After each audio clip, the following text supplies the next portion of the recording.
Bueno, Juan Luis Guerra nos dice esto, que el costo de la vida sube otra vez, todos lo estamos sintiendo de muchas maneras, es un tema difícil, nos está llegando la economía, la macroeconomía a impactar en la microeconomía y así viceversa, lo estamos sintiendo todos a través del costo de la vida, que hoy día a través de la información del IPC, que subió un 1,2%, un 20% más allá de lo esperado, que era un 1%, fue una muy mala noticia hoy día. Y en este día voy a tratar de unir esta información con lo que el Banco Central mostró ayer en el IPOM y vamos a ir viendo cómo se relaciona esto, qué impactos tiene y cómo les voy a tratar de explicar a través de una metodología que traté de elegir, que estoy tratando de hacer, que es con mi amigo Humbertito. Un saludo a Cristian García Huidobro,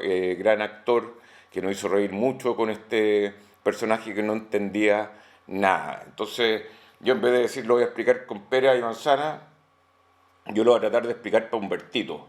Y la diferencia de Humbertito es que muchas veces no entendía nunca nada. Así que vamos a ver qué pasa con esta explicación mía. El informe pasado del IPOM, dije ahí, y ahí está puesto la misma carátula que puse en junio, optimismo de alto interés. O sea, diciendo que se va a mantener alto interés y que el Banco Central quizás pecaba un poco de optimista y harta razón que tuve. El IPC de julio, un 1,2%. El IPC para Humbertito, la base anual es de 100 y que es del 2018. O sea, del 2018 a la fecha de hoy, todos los precios en general en Chile han aumentado un 25%, 25,67%. Eso indica el índice versus el 2018. Pero la gran mayoría de toda esta alza está explicada de 12 meses de agosto hacia atrás, que con este IPC de julio, de agosto, llegamos a un 14,1% de variación en 12 meses. Hay una variación abajo también que dice variación mensual sin volátiles, que es como, oye, si uno le saca los volátiles porque uno, no sé, sacaron los tomates, llegó una plaga para las manzanas, o hechos puntuales que pasan y que hacen aumentar el precio, sacan las manzanas, sacan los tomates del precio y se obtiene este precio sin volátiles, que fue 0,9%, que sigue siendo muy alto, versus el 1,2% anterior. 0,9%, antes nosotros no pescábamos mucho estos números, porque eran siempre marginales. La meta del Banco Central era, y es 3% de inflación al año. En otros países más o menos 2%, en los más desarrollados. Estamos llegando a un 14%, un número que está muy por sobre las expectativas de cualquier economista, que hace 2 años con pandemia y todo le preguntábamos si este era un escenario de alta probabilidad. La probabilidad era 10% máximo de que una cosa así pasara. Entonces este índice que toma todos los precios de la economía, todos los precios de lo que nosotros pagamos en general, ese es el IPC, porque hay otro índice que es el índice de precio del productor. Esto es lo que cada uno de nosotros paga por los bienes que consume en promedio, que está armado por una canasta básica. Incluso últimamente se han incluido, por ejemplo, los planes de televisión, los planes de los teléfonos celulares, un montón de cosas que se van adaptando en el tiempo, los planes de internet, cosas que hace un tiempo atrás no existían, los precios de los celulares, etcétera, etcétera. Eso envuelve el IPC, que es el costo de la vida, que sube otra vez, como dice Juan Luis Guerra.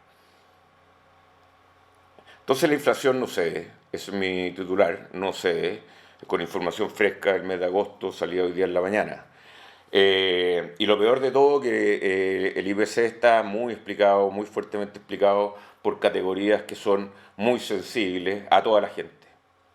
porque si sube mucho, no sé, la recreación y cultura ya, puede ser, su 100% va a tener incidencia en el IPC y va a tener incidencia en nuestro pago de dividendo, que es una cosa que nunca he entendido bien, pero alimentos y bebidas no alcohólicas ha aumentado un 21,7%. El transporte ha aumentado un 27,8% en 12 meses. O sea, de agosto para atrás, 12 meses, eso ha aumentado el precio de lo que nosotros pagamos y el transporte, a pesar de que están congelados los precios en Santiago. Pero me comentaba alguien que en provincia los precios han subido fuertemente también. Los precios de los taxis, los precios de los colectivos, el precio de la benzina, todo eso está metido en transporte.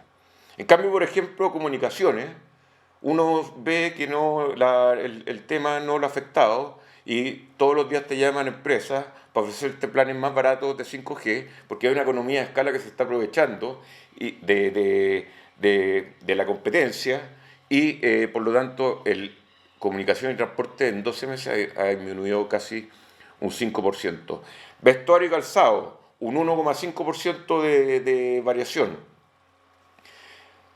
Y acá quiero detenerme un poco para Humbertito. La vestuario y calzado está explicado en gran medida con lo que vende el retail, con lo que venden lo online. Y todas las temporadas de vestuario y calzado se compran como un año antes. Cuando compraron las colecciones que van a vender ahora de vestuario y calzado, lo pagaron a $1, mucho menos que el dólar de 1.000 pesos que existió cuando empezaban a decir, oh, van a subir los zapatos, van a subir los vestidos.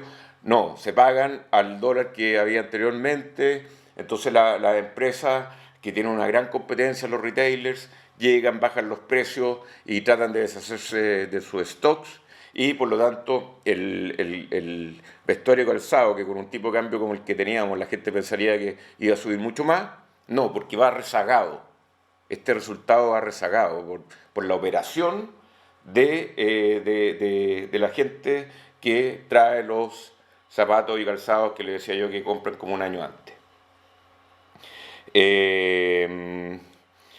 Eso sí, educación un 6,9%, comunicaciones ya se los dije. El problema de esto es que lo que más sube son los alimentos, el transporte. Y si uno le pregunta a cualquier gente menor, a cualquier persona menor de ingresos, ¿en qué más gasta? Es obvio. Gasta en transporte, gasta en alimentos, en primera instancia nadie puede dejar de comer. Entonces, que las dos mayores alzas sean lo que más gastan la gente de menores recursos es un problemón. Es un problemón que estamos metidos y que... ¿Y por qué estamos metidos en este problemón? Yo le voy a dar dos razones así simples. Alimentos y bebidas no alcohólicas, que haya aumentado un 22% productos netamente de problemas de producción seguramente. Vamos a ver en detalle cuánto han aumentado algunas cosas como la carne de pollo. El pollo ha aumentado pero 37%, que está metido ahí en un año. Bueno, el transporte también, la gente se traslada, paga los buses, paga los colectivos, hay otros que andan en sus propios autos, otros que andan en la moto y la cuestión ha subido, porque ha subido la benzina principalmente. Ha subido la benzina, ya lo vamos a explicar por qué. Entonces este es un problema y se puede empezar a transformar también en un problema social, porque el sueldo de la gente se ha mantenido más o menos estable, no se reajusta tanto por inflación, y con ese mismo sueldo tienen que comprar los porotos, los tomates, las paltas, los choclos, tiene que tomarse el colectivo en la mañana, o tiene que hacer andar la motito. Entonces, a la gente que es un poco, que su gasto en alimentos es mucho menor respecto a su ingreso, no es que importe tanto, nadie va a dejar de comer, pero cuando el gasto es casi el 100% de tu ingreso para seguir sobreviviendo, es un problema muy grave que estamos teniendo y que a poco lo vamos a ir viendo porque la la protesta en sí, las protestas que hemos tenido, que son temas valóricos, cuando llega la economía al bolsillo de la gente, eso sí que afecta. Yo me acuerdo, y lo decía en el programa el día en la mañana, alimentos y bebida alcohol. Nosotros vivimos recesiones y estamos más o menos acostumbrados. Ya nos desacostumbramos, pero la inflación, por ejemplo, y los bajos ingresos llevaban a que la gente, y en el caso en mi casa, comíamos de repente estas asquerosidades de los cuadraditos Findus, que era pescado molido, casi con era pura cabeza de pescado, cola de pescado, todo lo aliñaban un poco, nos comíamos esa cuestión. Mi mamá trató 1000 veces de reemplazar la carne, que estaba muy cara en esa época, por carne de soya. Todos esos productos habían desaparecido ahora. El helado Panda en las micros había desaparecido. Que ahí el helado Panda se aprovechó de las otras compañías porque había un tema recesivo y la gente quería un helado a 50 pesos. Entonces, de alguna forma u otra, la sociedad se va adaptando a través de la baja en la calidad de las cosas que hace para poder ajustarse a estos escenarios inflacionarios. Hoy, en vez de andar en la moto acelerando, qué sé yo, ya me voy a poner a economizar un poco más, no lo voy a acelerar tanto, por lo tanto voy a tratar de gastar menos benzina. Eso respecto a, y acá hay un detalle de los, miren, gasolina en un año gasolina, 39%, yo nunca había visto ese aumento. La crisis del petróleo quizás que fue un aumento mayor, pero no me acuerdo, no está en mi scope. Lo que sí me acuerdo que de tener autos gigantes en todo el mundo, los autos gringos, qué sé yo, llegaron los autos japoneses con la crisis del petróleo que economizaban petróleo y nadie más compró un auto de motor grande gringo. Se compraban puros japoneses económicos. Los gringos daban 6 kilómetros por litro, los económicos japoneses 20. Por lo tanto, hay fenómenos que en el ajuste la economía se va moviendo y se va ajustando. Por lo tanto, no hay que tener tanto miedo a esto. Acá no va a estallar la crisis del 29 donde la gente se moría de hambre ni nada. Pero sí, lo que va a pasar es que vamos a tener que ajustar nuestro estándar de vida a ser por ahora un poco más pobres como país. La carne de pollo ha aumentado 44%, el pollo. La de vacuno, un 27%, el pan, un 33% de aumento en un año. El pan, la marraqueta, el principal alimento en Chile. Pero que aumente el pan no es culpa del gobierno, no es culpa del mercado, no es culpa de los panaderos. Es culpa porque estamos imbuidos, Humbertito, en un mercado mundial, que tenemos que tomar en cuenta todo lo que está pasando en el mundo porque Chile es una economía, por suerte, abierta al mundo. Entonces, si uno ve las mayores incidencias en inflación, vienen por problemas en el mundo. La gasolina, el petróleo, mundo. La carne de pollo no sé en realidad. La carne de pollo no tengo idea. Servicio de transporte, mundo, que está relacionado a la gasolina. Carne de vacuno, la carne es un bien mundial también. Que si está más cara en una parte, que falló la cosecha, entre comillas, no sé cómo se dice, pero de carne en Brasil, de carne en Argentina, y por la pandemia los ganaderos, no sé, hicieron menos inseminaciones, destinaron menos tierra, compraron menos forraje, porque se tenían que ajustar, hace que haya menos carne y por lo tanto la carne esté más cara. También hay una influencia, que la gente tiene más plata y como retiraron la plata de la AFP, por ejemplo, entonces la gente que le ganan 2 palitos, que se hacía un asado, entonces hay un tema puntual. Pero me van a alegar a mí muchos que los retiros causaron la inflación. No, para mí no. He tenido discusiones con esto porque eso es puntual. Acá estamos metidos en un fenómeno mundial de inflación. Y ya se los voy a mostrar con los gráficos. Bueno, ahí está el problema mundial. O sea, esto no lo maneja Chile, ni aquí ni en la quebrada del ají de Chile.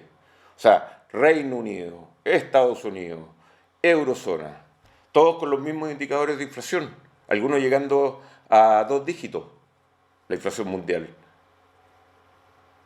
Entonces, no deben defender nada, ni las políticas de acá, ni echarle la culpa a... Acá hay un problema a nivel mundial y que Chile, con todos sus problemas, se tiene que adaptar a esto. Y se está adaptando porque los precios están subiendo. Los mismos precios que suben en Estados Unidos suben acá. En la eurozona suben acá. ¿Por qué la carne va a ser más barata en Chile que en Estados Unidos? Si los gringos no abandonan sus hábitos, más encima tienen mucho más plata, nosotros somos mucho más sensibles a todos estos vertidos. El país, un país chico, un país abierto a la economía, es mucho más sensible, que por lo tanto, cuando anda todo mal, vamos a andar un poco peor que el mundo, como estamos y lo vamos a ver ahora. Cuando anda la cosa muy bien y el mundo anda bien, Chile aprovecha eso. Por ejemplo, que dicen ya Argentina, una economía que está, no sé, como encadenada a puras distorsiones, es una economía que ya casi ni siquiera miden la inflación, no miden los mercados paralelos, no miden la disponibilidad de productos, a veces incluso las calidades. Eh, entonces la solución no es llegar, cerrarse y fijar precios, eso le quiero decir en Bortito también. O sea, esto hay que ir adaptándose y no se pueden distorsionar en una economía los precios a nivel mundial. Y la inflación total y la subyacente, como le explicaba que es la sin volátiles, sigue aumentando en los países desarrollados, los países subdesarrollados, en todo el mundo. Miren el precio de las materias primas, que acá está la madre de las explicaciones de todo. El trigo, que está ahí en naranjo, miren los aumentos que ha tenido. Los metales, para el tema de construcción, tendencia al alza. El petróleo, ¿para qué les digo? Y por suerte, nosotros nos defendemos un poco con el cobre. Entonces, de acá, de lo que está pasando en el INE hoy día, yo voy a tomar lo que dice el Banco Central. Directamente cut and paste de sus IPOM. Revisan al alza la inflación proyectada para fines de este año y todo 2023. Esta es una frase que se ha venido repitiendo en la gran mayoría de los últimos IPOM porque en general el Banco Central ha estado como con un optimismo, porque creo que lo tiene que tener, de que la cosa se va a empezar a controlar antes de lo que realmente se empieza a controlar. O sea, este 1,2, yo creo que el Banco Central de alguna u otra forma lo tenía bien estimado y por eso subió 100 puntos base en vez de 50 o de 75. ¿Qué es lo que son 100 puntos base? 100 puntos base es un 1%. Así es la jerga. Un punto base, 100. O sea, un punto porcentual, 100 puntos base. Ese es el tema. Entonces, lo que dice acá finalmente en este resumen, el Banco Central dice, mire, la inflación sigue muy fuerte, nuestro rango de inflación que queremos es 3%, estamos como 5 veces por encima de eso, y por lo tanto yo tengo que controlar eso y tengo que hacerlo a través de la tasa de interés. Por lo tanto, la tasa de interés va a seguir el camino que tenga que seguir para controlar la inflación. Y ese es más o menos el discurso de todos los bancos. Hoy día tuvo que asumir el Banco Central Europeo. El Banco Central Europeo tuvo que asumir y tiró un alza de tasa de 75 puntos base, o sea, un 0,75%. Y el mercado estaba esperando 50 puntos base. O sea, al igual que el Banco Central chileno, el Banco Central Europeo tuvo que hacer lo mismo. ir por encima de las expectativas del mercado porque se les viene un IPC más o menos dificultoso. Ahora, la pregunta que yo siempre me hago es si es que la herramienta de la tasa de interés es tan efectiva en las inflaciones que son por shock de oferta. Por ejemplo, lo que está pasando con el petróleo, o por shock de demanda. Entonces, bueno, me estaban llevando en esta grabación. Eso dice el Banco Central y no dice el resumen ni nada que estuvieron más o menos en desacuerdo los consejeros. Hay una consejera nueva que llegó con nuevas ideas, hay un consejero que era compañero mío de universidad, que es Pablo García, que dijo, oye, se nos viene el vendaval inflacionario, aumentemos la tasa más. Por eso él dijo que quería aumentarla en un 1,25, creo que era. La otra consejera dijo no, porque no le vamos a hacer mucho daño a la economía, lo cual es así. O sea, el trade-off del Banco Central, Humbertito, es que ¿qué hago? ¿Acepto una recesión o un crecimiento bajo o sigo con la inflación? Entonces, ese dilema es el que tiene que manejar el Banco Central. Si se nos ocurre un paralelo en el tema, no sé, amoroso, pueden haber varios. Y otro día voy a dedicar un programa a eso. Pero el Banco Central tiene que combatir y estar en ese dilema. O sea, se da vuelta durmiendo así para un lado, dice, hoy si subo la tasa la economía va a caer y va a afectar el empleo, pero la inflación, para el otro lado, cuando uno se da vuelta, sigue muy fuerte. Entonces el Banco Central y a nivel mundial han decidido sacrificar un poco la economía, el dinamismo, y decir tenemos que ponerle un frenazo a esta cuestión. Ese es la teoría actual que estuvo muchos años sin funcionar la teoría, porque la teoría decía que cuando los bancos centrales y el precio de la plata, que es lo que fijan los bancos centrales, era de una tasa realmente regalada, históricamente baja mucho tiempo, y no había inflación, nadie se lo podía explicar. La explicación era que había aumentado la productividad, pero no. La explicación iba por ahí, pero hechos concretos hicieron que esa productividad disminuyera ostensiblemente por una guerra, por una pandemia. O sea, que alguien me diga que en la pandemia misma, cuando nadie podía ir a trabajar a la fábrica, la productividad aumentó, si tenía el capital fijo parado. No, eso es un trade-off, Humberto, ¿qué hago en la productividad? O sea, la productividad lleva a que los precios de los bienes sean más baratos y aumente la oferta y por lo tanto la inflación sea como algo que es marginal ahí. Pero cuando la productividad se afecta, ya sea porque tenéis dificultades logísticas.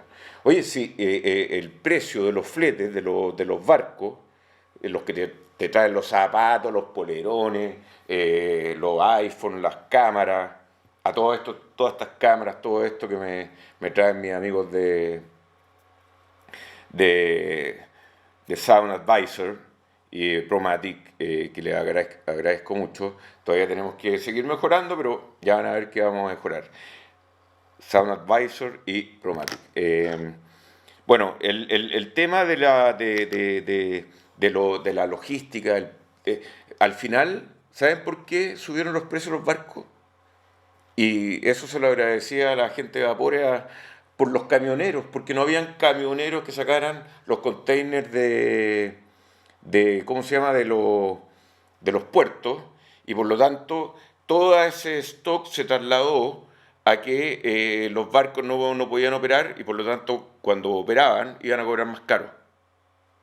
Oferta, demanda, oferta, demanda. Bueno, me voy a concentrar de nuevo en esto. El 2023 se nos viene muy malo y cada vez más.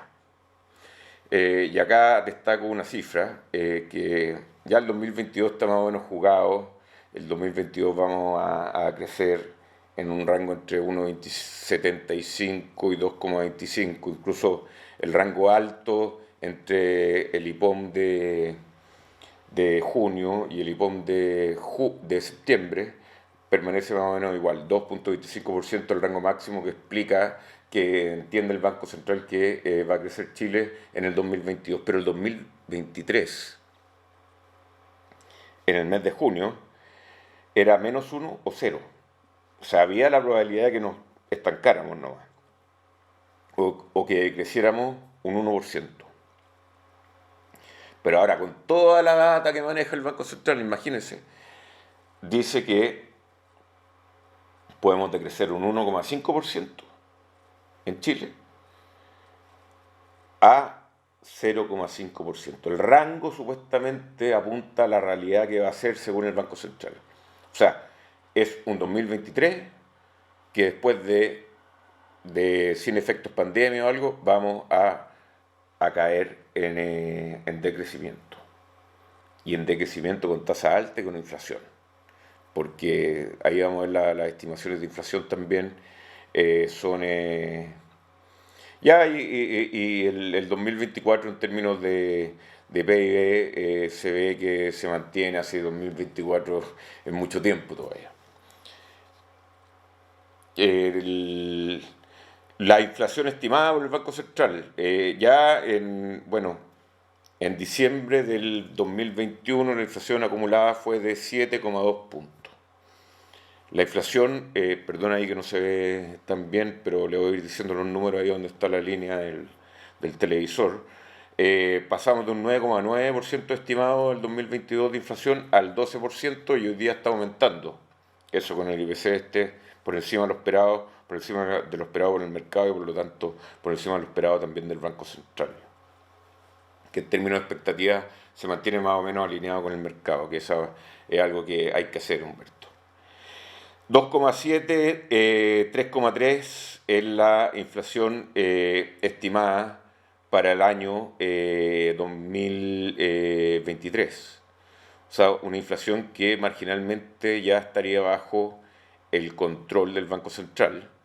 El control me refiero a que en el rango meta, que es algo entre 2 y 3% la inflación. Y el 2024 ya dice ya llegamos a nuestro rango. Antes era el 2023 en los IPOM anteriores, ahora es el 2024. Porque en el 2023 está esos 3 puntos adicionales que dicen que no van a cumplir con la meta del 3%. Entonces, en términos del próximo año, se nos viene un año de decrecimiento con inflación, que según los economistas y el Banco Central es lo que hay que hacer. Tenemos que enfriar la economía, tenemos que ponerle un freno a mano y tenemos que controlar la inflación.